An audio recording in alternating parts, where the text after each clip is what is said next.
the Longhorn Radio Network. Adventure and mystery. Classic series from radio's golden past.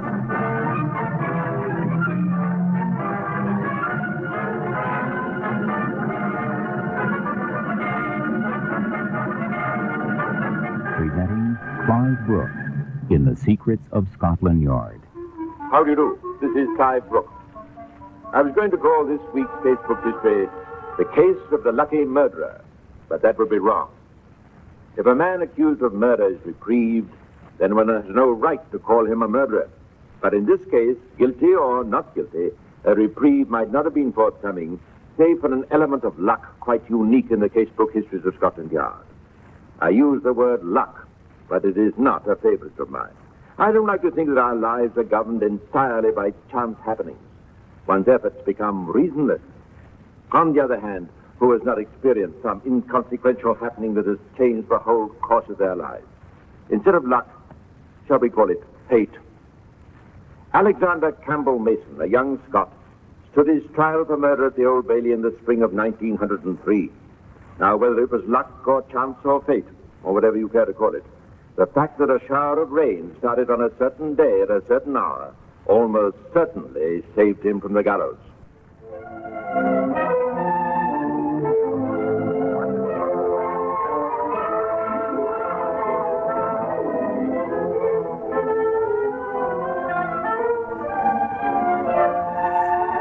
It all began on the night of March the 9th, 1903. It was a quiet evening at Scotland Yard, and in the duty room, attention was being concentrated on matters of far greater import than the mere solving of crime. 2, 15, 4, affairs 6, and 1 3 not make 7. Now, God, let me see now. 15, 2, 15, 4, 15, 6, a run of 3. Ah, drat.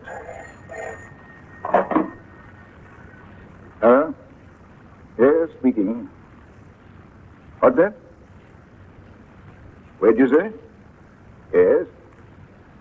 Yes. Yes, I got that. All right. I'll come straight over. And I thought we were going to have an eating night. Well, what's after? Murder. That means an all-night session, I suppose. Whereabouts? Brixton. Taxi driver. Another bash and rob case? No, this one was shot. Have they got the man who did it? Not yet. Oh, I knew it. We'll be lucky if we're through by breakfast time. Well, there's no use chewing the rag. Come on, let's get to work.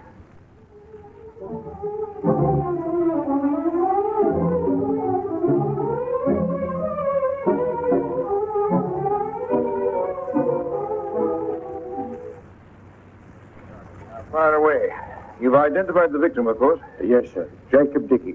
Anything known against him? No, sir. Everyone speaks well of him. Quiet, hard-working fellow. Never been in any kind of trouble. I see. Well, how did it happen? Well, it appears Dickey picked up a fare in the West End who wanted to be driven across the river near the Brixton, sir. Anyway, the taxi stopped in Batefree Road, just near the corner of Acre Lane, and the passenger got out of the taxi. A man? Yes, sir. Yes, he and the driver seemed to be having a row about something, sir. Then there was a fight, the sound of a revolver shot, the driver fell, and the passenger ran for it. Didn't anyone try and stop him? No, sir. The only eyewitnesses were some distance away, and anyway, I suppose they were scared of the revolver, sir. So he got away, eh? Yes, sir. He scuttled over a wall, and then a couple of minutes later, he forced his way through a house fronting on Acre Lane, and from there, I suppose he made his way to Clapham and back to town, sir. Were any of these eyewitnesses able to give a description of him? No, sir. It was pretty dark. He was just a sort of shadowy figure as far as I was concerned. The only person who got anything like a decent look at him was the woman whose house he went to. And what'd she say? She's in the next room now, sir, if you'd like to speak with her. All right, bring her in. Very good, sir. Will you come in here a minute, please? Thank you. This is an inspector from Scotland Yard. He wants to ask you a few questions. I don't know any more than what I've told you. Do I have to go all over it again? If you wouldn't mind, please. Now, first of all, did you see anything of the actual struggle or the shooting of the taxi driver? Yes, I happened to be looking out of the window of the back upstairs bedroom. That overlooks Baytree Road, does it? Well, sort of. There's a couple of backyards and a vacant allotment between, if you know what I mean. I see. So you were some distance away. Yes. Too far to get more than a rough idea of what was going on, but I knew it was something pretty serious when I heard the shot. You saw one man fall and the other run away? Yes. And did you see this other man scale a fence? No, I didn't know. I was on the way downstairs by then. Well, what happened next? I just got to the back door, and as I opened it, a man came rushing in. Got quite startled, don't mind telling you. Did you speak to him at all? Yes, I said, here, what's the big idea? But he never answered. He just pushed past and then ran through the passageway and out of the front door into Acre Lane. You get a good look at him? Well, not really. It was all over in a second, as you might say. Still, you must have some idea of what he looked like. Oh, yes, he was sort of small, with a white, pasty face, clean-shaven. I never took much notice of how he was dressed, I'm afraid. Youngish man? Well, I'd say about 25, or thereabouts. Would you recognize him if you saw him again, do you think? I think so. Splendid. Now, just one other question. Did you recognize this man who went through your house as the same one who had been in the fight with the taxi driver? Well, he must have been, mustn't he? Oh, no. Let's not do any assuming. I'll put it this way. From what you saw of the fight and later of the man who went through your house, would you be prepared to say positively he was the same one? Well, not positively. After all, as I said, I only saw the fight at a distance. It was dark. But they were about the same build, and they both wore caps. That's as far as you're prepared to go? Yes. I see. Well, thank you very much, anyhow. Oh, it's all right. Always willing to oblige. Can I go now? Yes, of course. Out this way, please. Doesn't tell us much, does it? Oh, it's a start. By the way, I don't suppose you found anything in the cab that might help to identify the murderer, did you? That we did, sir. This. Ah. An ebony stick with a gold knob, eh? Of course, it might have been left for the same fellow at all, but by some previous passenger. Still, it should be worth following up. It most certainly should. And indeed it was. Back at the yard, the stick yielded nothing of any consequence in the way of fingerprints. But within half an hour... I've got some news for you, sir. Good. It's about this ebony stick, sir. I showed it to Detective Morley, and he says he's seen it, or its mate, being carried about by a man named Eddie Vivian. Vivian. I don't think I know him. He's an American, sir. Nasty piece of work. Came over here about 6 months ago. Supposed to have been mixed up with one of those Chicago bootlegging gangs. Gunman, eh? Yes, sir. Do we know where he is now? Well, he's supposed to be living with some woman in a place in Charlwood Street, Pimlico. That's just off Rupert Street, isn't it? Yes, sir. Come on, then. What are we waiting for? You better bring a couple more men and make sure they're well armed. This fellow might give us a little trouble. Eddie Vivian gave no trouble at all. As has been stated, he was a nasty piece of work, and almost since the day of his birth, no one had ever wanted him, except the police. Thus they became almost welcome when they found him fast asleep, so he said, but friendly and cooperative. You sure of that? Sure, I'm sure. When did you come in? Oh, around about 6 o'clock. What time did you go out again? That's what I'm telling you. I didn't go out. I stayed right here. Can you prove that? Well, say, what is this anyway? Oh, I know you guys are only doing your jobs, but, well, say, what's it all about? Never mind about that. I'm asking you, can you prove you've been home all the evening? Oh, I guess so. Hey, Floppy. What do you want? How to go get a place around here? These guys want to know where I've been tonight. Well, why don't you tell them and let's get back to bed? They want you to tell them. I'll let them want. Come on, Eddie, for Pete's sake. It's after midnight. I'm missing all my beauty sleep. Don't look in the mirror now, kid, but you missed that years ago. What do you mean, you big lout? You can't Take it me easy now. there. We're police officers, in case you haven't realized it yet. Police officers? Well, why didn't you say so first? Gosh, I'm sorry. I never met nothing honest on with her. Perhaps now you'll answer the question. You mean about Eddie? Yes? Where's he been this evening? Well, he's been here with me. You left here at all? No. Not at any time? Not even to go down to the pub for a drink, for instance? No, he's been here all the while. Would you be prepared to swear to that in court? Well, why shouldn't I be? It's the truth. All right. You can go now. Thank you, sir, I'm sure. Well, satisfied, copper? Not in the least. And don't call me copper. I don't like it. Have a look at this stick, Vivian. You ever seen it before? Sure, it's mine. So you admit it, eh? Sure, why not? And say, how did you get hold of it? We found it in Brixton. Brixton? How the heck would it get all the way over there? We thought you'd be the one to answer that question. I wouldn't have the slightest idea, unless Alec locked it in someplace. Alec? Why, sure, he's a buddy of mine, Alec Mason. I lent it to him a couple of days ago. Would that be Alexander Campbell, Mason? Fair-haired, sandy complexion, aged about 24, speaks with a slight Scottish accent. Yeah, I guess it would be. I know that fellow well, sir. He's only been out about 2 months. Hey, I haven't been talking out of turn, have I? I wouldn't want to split on a buddy. Maybe it wasn't Alec I lent the stick to, or maybe it was some other guy. Well, say, you know how a fella gets kind of all mixed up. Well, you'd better straighten yourself out pretty quickly. This happens to be a case of murder. Murder? That's what I said. Gosh, I don't want to get mixed up in nothing like that. Was it Mason you lent this stick to, or wasn't it? I want a straight answer, Vivian. Sure. It was him, okay? That's all I want to know. Take a statement from him, Robinson. You others come with me. They're going to find Mason. You'd think that finding one man among literally millions wouldn't be easy. But within 12 hours, Mason had been recognized in the Strand, arrested, and taken to the yard. Now, unlike his American pal, Eddie Vivian, he was far from cooperative when it came to answering questions. Last night, you engaged a taxi in the West End and were driven to Bay Tree Road, Brixton. Did I? You refused to pay the driver and tried to stick him up for his wallet. He grappled with you. You shot him through the chest and ran away.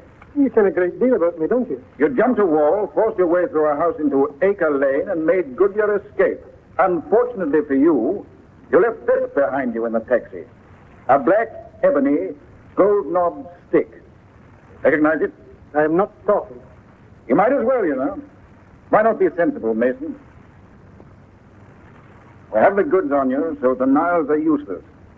Admit the whole thing, make a free confession, and we'll do the best we can for you. I don't promise anything, of course, but we may even be able to break down the charge to manslaughter. I tell you, I have nothing to say. Now, look here. If you want to charge me, go ahead. And see if you can prove anything against me. Don't kid yourself about that, my lad. We'll prove it, all right. That same afternoon, Alexander Mason stood in a lineup at Brixton Police Station. Several police officials were there. So was the woman who'd reported the man running through her house. Now, madam, I want you to look at these men closely. Take your time about it and don't get flustered. Do you recognize any one of them as the man you saw last night? Yes, I do. You realize, of course, that this identification may be the means of sending a man to the gallows? Yes. So it behoves you to be absolutely certain, beyond any possible shadow of doubt. I'm certain, all right. I'd know him anywhere. Very well, then.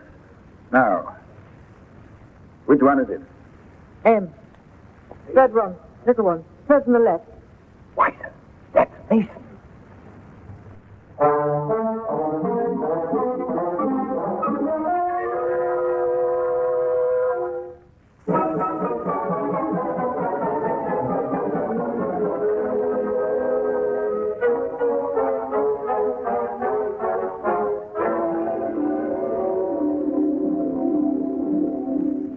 How often in this series has vital evidence emerged in a case through the accused talking too much? A considerable portion, I should say. One case I remember calling 3 words too many, but those 3 words were enough to send a murderer to the gallows. The accumulated evidence of these casebook histories is a convincing proof that the ability to keep your mouth shut is the greatest asset for the criminal and the greatest hindrance for the law. Fortunately for Scotland Yard, few criminals can keep that trap shut. Alexander Campbell Mason happened to be one who could. In spite of all blandishments, punishments, and threats, he remained stubbornly and unyieldingly dumb, even at the preliminary police court hearing. You've heard all the evidence on which this charge of murder against you is based. It's my duty now to advise you that either of 2 courses is open to you. You may make a statement from the dock, or you may reserve your defense. If you have any evidence to refute that which has been presented against you, I would suggest that, in your interest, you should reveal it now, so that the opportunity may be afforded to bring testimony in support. I have nothing to say. I reserve my defense. A man of few words, young Mr. Mason. A man who could keep his trap shut. Whether he was being canny or merely pig-headed, there's no way of knowing. But whatever actuated him, there's no doubt at all, his resolute silence had a disturbing effect on the prosecution. Indeed, as he surveyed the evidence, the Crown Prosecutor, Sir Richard Muir, was anything but happy. I don't like it, Inspector. I don't like it at all. Why not, sir? Seems a straightforward enough case to me. Yes, well, consider the facts. Who's our chief witness? This man, Vivian. This nasty piece of work has ever crossed the Atlantic. He not only is a crook with a criminal record, but he looks it. You're afraid the jury mightn't take to him, sir? Take to him, they'll distrust him on sight. Within 5 minutes, they'll probably be convinced that he's the man who should be in the dock. But dash it all, sir. They can't go against his alibi. I mean, the girl Flossie swears he was home with her all night. And who do you imagine would place any reliance on Flossie's word? No, the whole thing's too loose. I like my cases neatly bundled and tied up. Even so, sir, there's still the evidence of the woman who identified Mason. The jury is not likely to go against that. My dear fellow, the important point you seem to miss is that this woman doesn't identify Mason as the man who fought with and shot Dickie, but merely as the man who passed through her house. I quite realize that, sir. All the It's same... no use talking, Inspector. We're going to have to fight every inch of the way for a conviction, and it'd be foolish to delude ourselves otherwise. If only Mason would talk. If only we had some idea of the line his defense is going to take. I don't suppose we could persuade him to... It's no use, sir. I've been at him and at him. I've never met such a stubborn person in all my life. Oh, well, we'll just have to hope for the best, I suppose. Oh, I suppose, as a matter of course, I'd better take a run down to Brixton and have a look at the scene of the crime. You'd like me to come with you, sir? Well, might as well. We'll drive down there tomorrow morning. I'll pick you up at 9:10. Next morning, as Alec Mason paced his cell,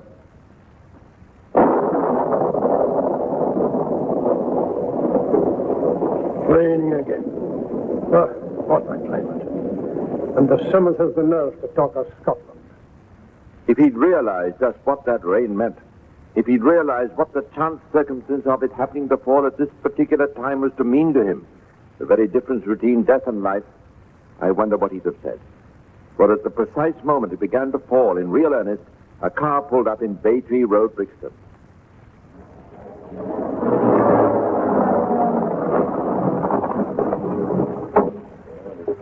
Oh, blast, I haven't even brought an umbrella. Nor have I, sir. Oh, I can't trust this weather for 5 minutes. We're going to get horribly wet, I'm afraid. Oh, no, we're not. We'll do our inspecting from right here in the car. Now, exactly where was the taxi standing at the time? Just about 15 yards ahead of here, sir. The fight took place on the footpath. Yes, sir. I presume that wall is the one Mason scaled after the shooting. That's right, sir. And which is the house he went through? The third one on the left, sir. You can just see the upper windows from here. Those with the green curtains. Oh, yes, yes. And between this wall and the back door of the house, there's what in the way of fences, walls, and so on? It's all here on this ordnance map, sir. Splendid, splendid. I'll take it with me and study it back in my office. Well, that seems to me to be just about the lot, doesn't it? Wouldn't like to wait till the rain stops and then make a personal examination. Oh, good heavens, no. No, it'll probably be pouring till lunchtime. Anyhow, with what I've seen and with this map, I'll have the whole layout quite clear in my mind. Shall we go? Yes, as you like, sir. Right.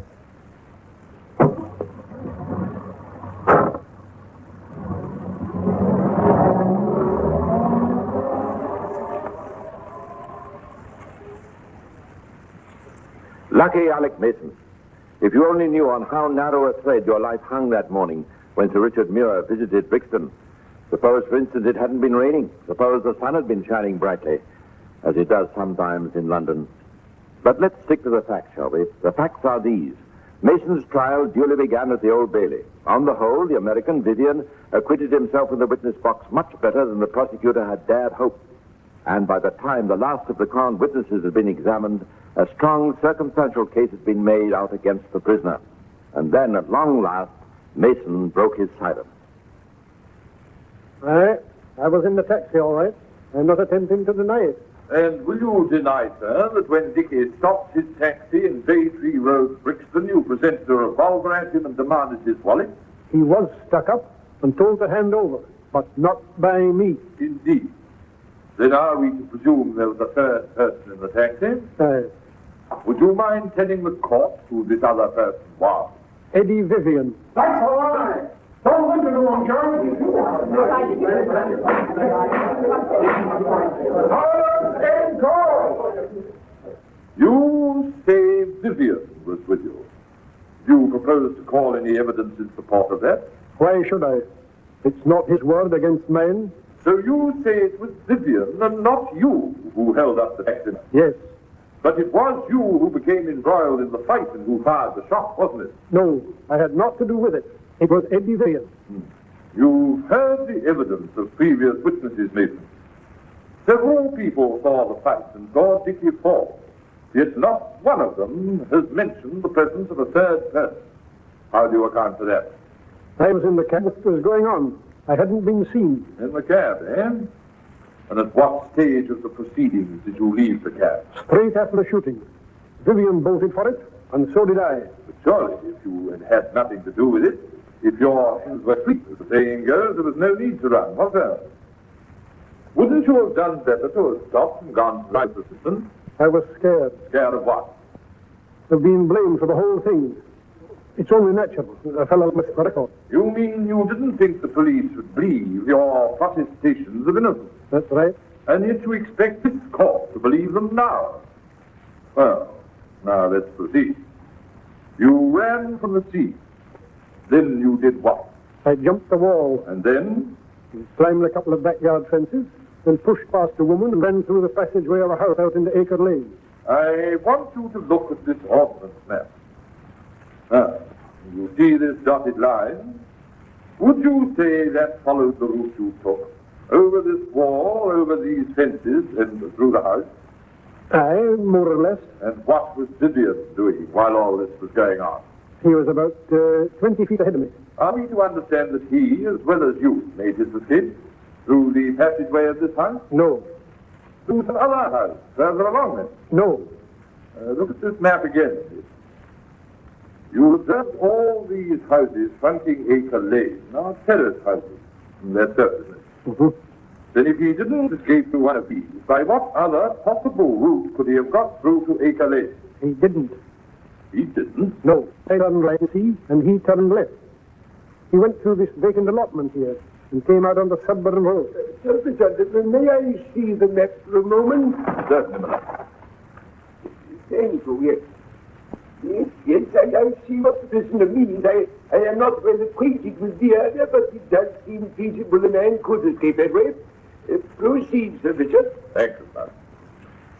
Now, Mason, why have you left it till now to tell this remarkable story of yours? Why didn't you tell it to the police or to the magistrate? I had my reasons. Would I be right in assuming your main reasons to give you time to concoct something that might convince the jury? That's not so. That's the truth. May I struck dead if I am lying. I had naught to do with the shooting, so help me God.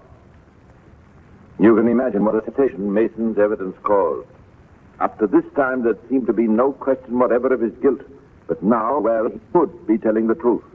And once that element of doubt is introduced in a murder trial, the prosecution's job becomes doubly hard.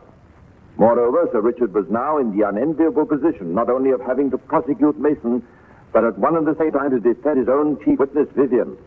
It was a great tribute to his ability and eloquence that at last, after a long retirement, the jury rejected Mason's defense and came back with a verdict of guilty.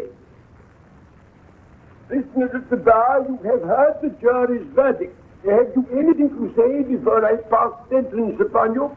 Not much, my lord. I've had a fair trial, and on the evidence that's been heard, I can't complain about the jury's decision. All I want to say, my lord, is that it wasn't me that did it. And if there's anyone here who wants to stop an innocent man from going to his death, he'll investigate the case first before it's too late. A simple, quiet, reasoned statement. And a short one. Wise young Alexander Mason. Those few words created a greater impression and swung sympathy in his favor more than all the evidence he had given. And so it was that a fortnight later, as Mason waited in the condemned cell, Sir Richard was summoned to the office of the Home Secretary, Mr. Bridgman. Sir Richard, I've been going through the papers of the Mason case. Yes, sir?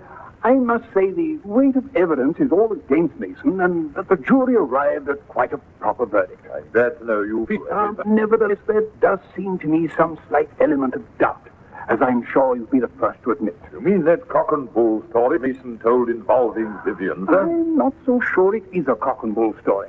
In any case, I must say that Mason's denial was quite exemplary. You know, I'd rather see 10 guilty men go free than have one innocent one suffer. And so, when I decided to grant a reprieve. Well, that's your privilege, sir. But perhaps you're doing right things. I don't know. So the reprieve was granted, and there the whole story might have ended. But Sir Richard Muir wasn't satisfied. He kept thinking back to that morning when he'd visited the scene of the shooting at Brixton. That wet morning, when instead of making a examination of the ground, he'd been content to sit in the shelter of the car and do his inspecting from there. The more he thought of it, the more convinced he became that he'd neglected his duty for the sake of comfort. And this was a disturbing thought to such a conscientious man.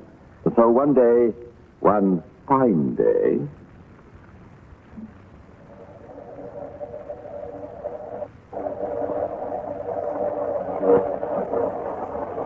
Here we are, huh?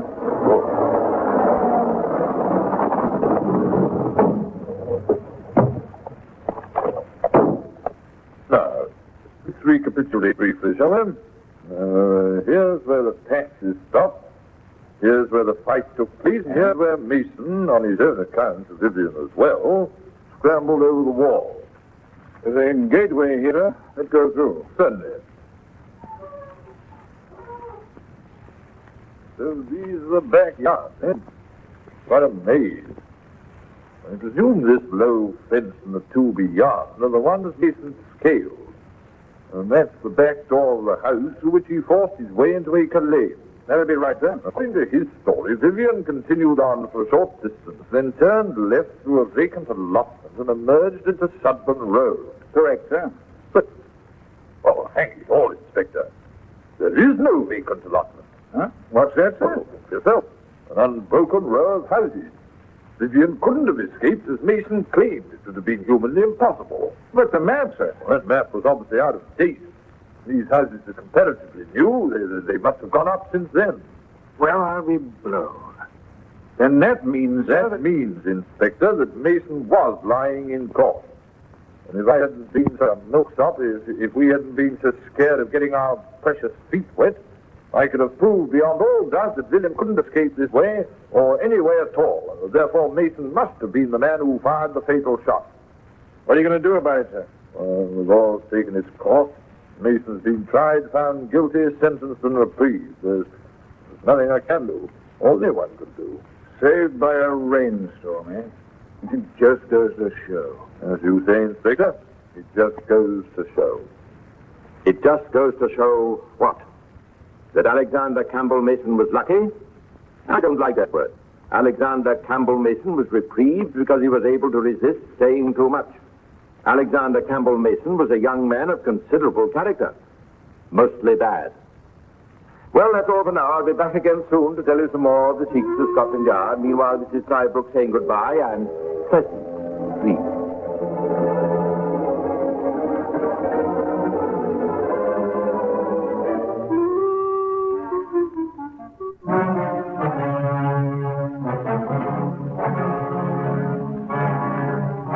The Secrets of Scotland Yard is distributed by the Center for Telecommunication Services, the University of Texas at Austin, by special arrangement with the Overseas Programming Companies Limited.